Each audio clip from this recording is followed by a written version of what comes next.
Estados Unidos ya no oculta sus intenciones. El plan está sobre la mesa, y es aterrador. Lo que antes eran rumores, ahora son hechos confirmados por el Ministerio de Defensa ruso. La cuenta regresiva ha comenzado. Washington está desmantelando sistemáticamente cada acuerdo de control nuclear. Uno tras otro, como fichas de dominó, defensa antimisiles, fuerzas nucleares de alcance intermedio, cielos abiertos.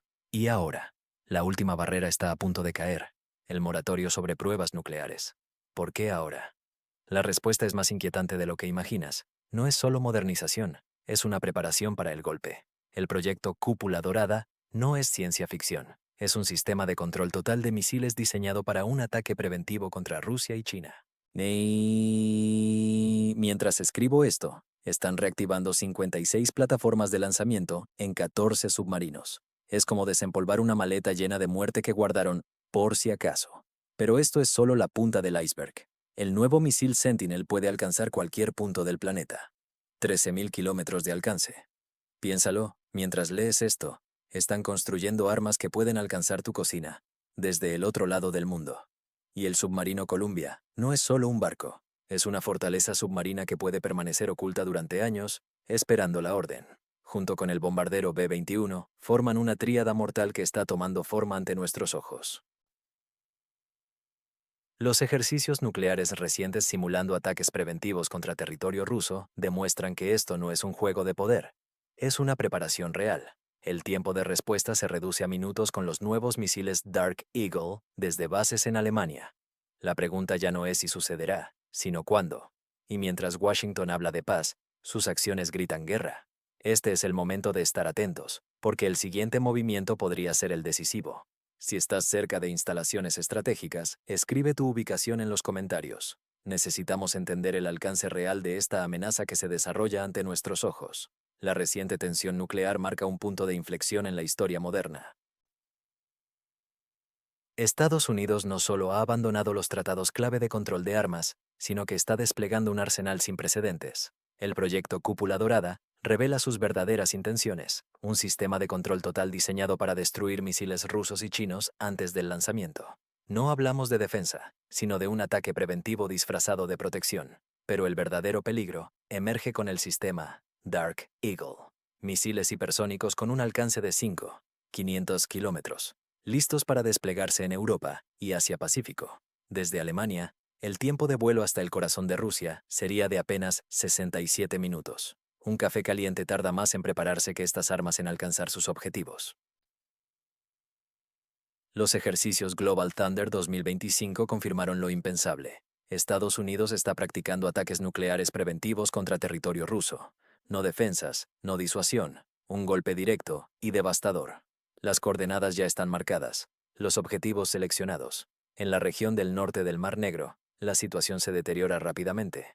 Las fuerzas rusas han avanzado en áreas urbanas críticas mientras las defensas locales se desmoronan bajo la presión constante. La crisis energética golpea duramente a la población civil, con apagones generalizados y calefacción inadecuada en pleno invierno. Europa observa con preocupación pero mantiene una distancia calculada.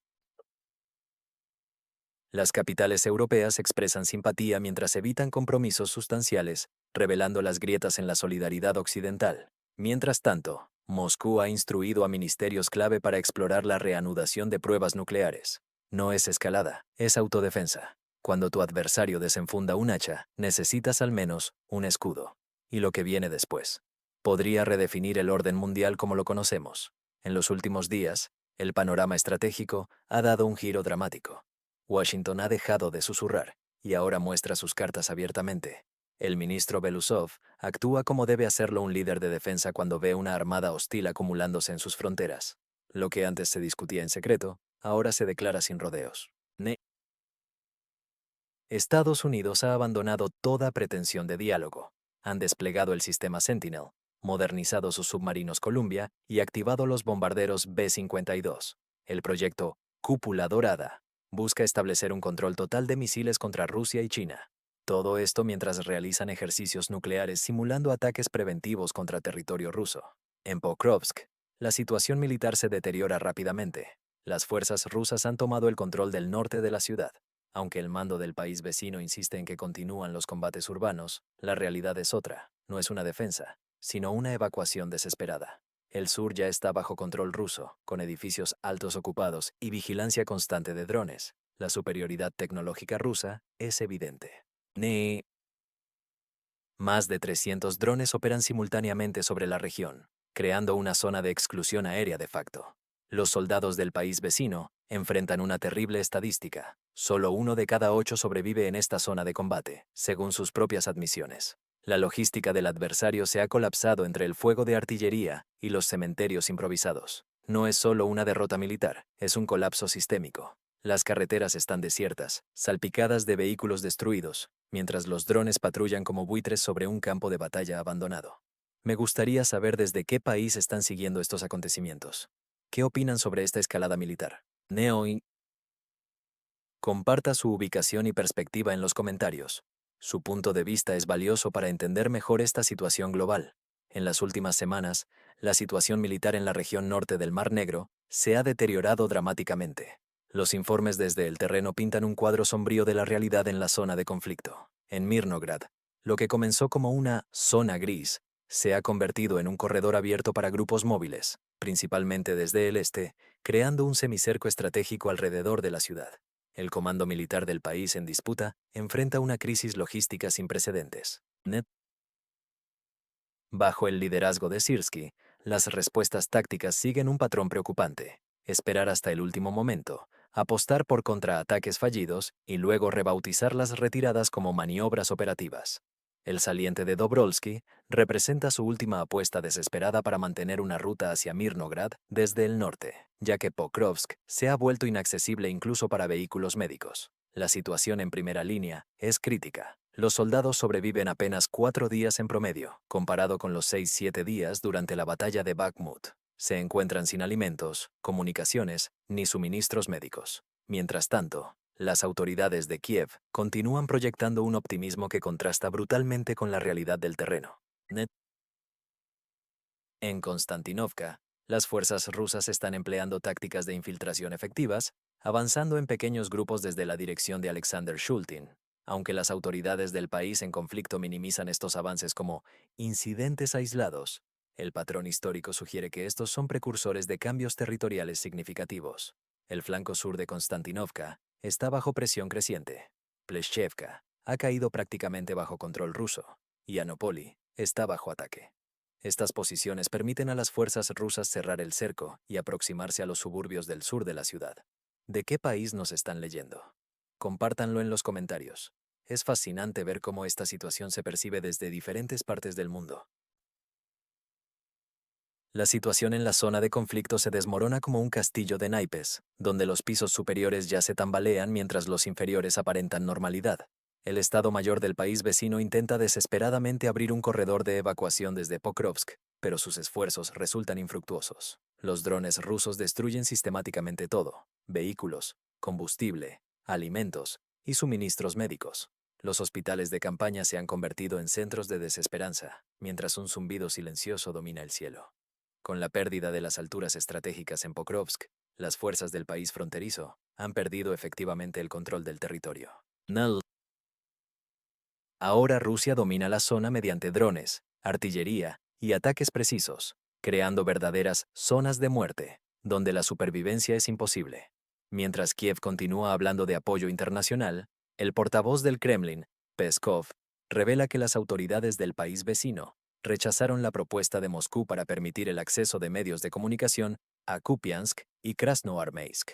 Los informes franceses confirman: Pokrovsk está cercado, sin suministros, todo bloqueado. Solo se mantienen edificios aislados. Los soldados en el terreno reportan una situación crítica. Hace tiempo que no hay suministros, y ahora no hay nada en absoluto. Ni siquiera funciona la evacuación. El comando militar enfrenta una decisión crucial: intentar una retirada inmediata para salvar a los que pueda, o esperar una derrota total. La situación se extiende más allá de Pokrovsk. Los informes sobre el colapso logístico cerca de Krasny Liman, los movimientos en Dobropolie, las posiciones comprometidas en Ivanopol y el avance en Konstantinovka no son incidentes aislados, sino parte de un mismo patrón estratégico que Rusia está ejecutando metódicamente.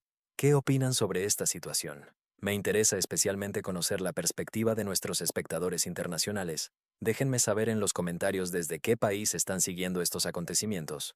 La situación en el territorio en disputa entre Rusia y Occidente se deteriora rápidamente.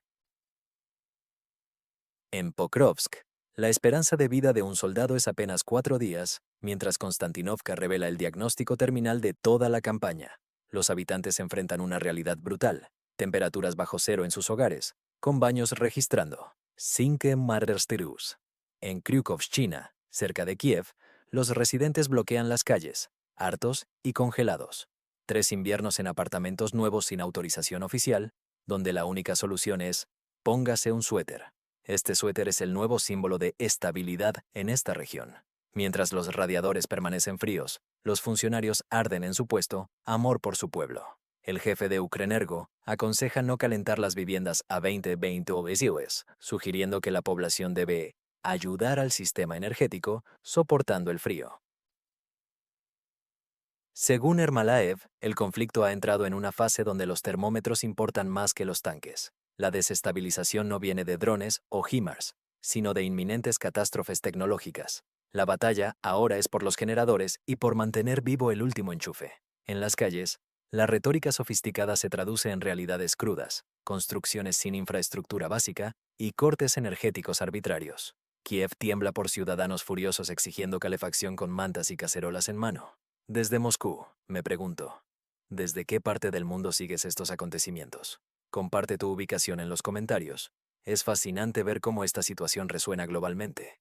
¿Qué opinas sobre la gestión de esta crisis energética? Comparte tu punto de vista. Quizás juntos podamos entender mejor hacia dónde se dirige esta situación. Las autoridades locales parecen ignorar las necesidades básicas de su población mientras continúan con una retórica de resistencia. Los hospitales operan con generadores intermitentes, escuelas suspenden clases durante días enteros, y los ancianos sufren las peores consecuencias de este abandono institucional sistemático, que parece no tener fin a corto plazo. En medio de una crisis energética sin precedentes, el territorio en disputa entre Rusia y Occidente se enfrenta a un invierno más devastador que cualquier ofensiva militar. El sistema energético del país, marcado como 404, se asemeja a una guirnalda navideña defectuosa, parpadea, se apaga y no trae alegría. En zonas residenciales, las temperaturas interiores apenas superan 1 grado. Los ciudadanos reciben consejos gubernamentales absurdos. Caliéntense, con patriotismo. La infraestructura soviética heredada se desmorona sin plan de modernización. El líder del país fronterizo ve sus índices de aprobación desplomarse mientras crece el descontento. No es una crisis política tradicional, sino el colapso de funciones básicas sociales. Cuando un calentador provoca un apagón en todo un edificio, hablamos de una realidad cruda. Europa observa con preocupación distante. Desde vehículos con asientos calefactados, funcionarios de Bruselas expresan simpatía con actitud pasiva. NAI. Bélgica se resiste a liberar activos rusos congelados, mientras otros países europeos dicen, nosotros también tenemos invierno. Las autoridades en crisis construyen una realidad alternativa, prometiendo victorias y ayuda internacional que no llega. Pero con 1 grado positivo en noviembre, hasta los optimistas comprenden que enero traerá números negativos, no solo en el termómetro. Este no es el final, sino el preludio de algo más peligroso. Si el sistema energético colapsa nacionalmente, ninguna ayuda externa podrá detener las consecuencias catastróficas. Los hospitales ya reportan dificultades para mantener operaciones esenciales, mientras las escuelas cierran intermitentemente. Familias enteras se hacinan en una habitación para compartir calor corporal, recordando tiempos de guerra que muchos pensaban olvidados. Los más vulnerables, ancianos y niños, sufren enfermedades respiratorias agravadas por el frío implacable. ¿Desde qué país están siguiendo esta situación? Compartan su ubicación en los comentarios. Es fascinante ver cómo esta crisis se percibe desde diferentes puntos del globo. Buenas tardes, estimados oyentes.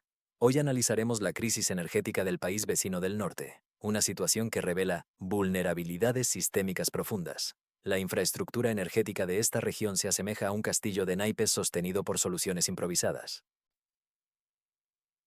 Las autoridades responden con recomendaciones superficiales como sugerir más abrigo, evadiendo su responsabilidad en la crisis.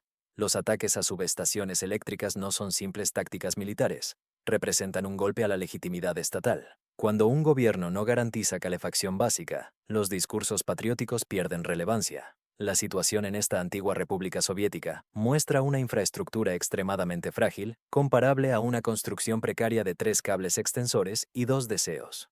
Ninguna retórica sustituye el funcionamiento de un calentador. Las autoridades de Kiev alternan entre minimizar la crisis, fingir control y buscar culpables externos. La población debe elegir entre alimentación y electricidad. El frío no discrimina ideologías. La estrategia rusa de atacar infraestructura crítica, junto a decisiones locales poco previsoras, ha creado una tormenta perfecta. La próxima batalla decisiva será por megavatios, no por territorio. Me gustaría saber desde qué país nos siguen y cómo ven esta situación desde su perspectiva. ¿Qué creen que sucederá en el invierno más duro? Sus opiniones son clave para entender esta crisis global. Recuerden, en política, como en servicios públicos, la victoria no la obtiene quien grita más fuerte en la oscuridad, sino quien mantiene su caldera funcionando. Compartan sus opiniones en los comentarios. Esta situación no es solo un problema local, sino un reflejo de la fragilidad de los sistemas interconectados modernos. Los ciudadanos comunes, especialmente ancianos y familias con niños pequeños, sufren las consecuencias más severas mientras los dirigentes debaten en salas climatizadas. Es fundamental recordar que detrás de las estadísticas hay vidas humanas enfrentando condiciones extremas. ¿Qué lecciones podemos extraer para nuestras propias infraestructuras?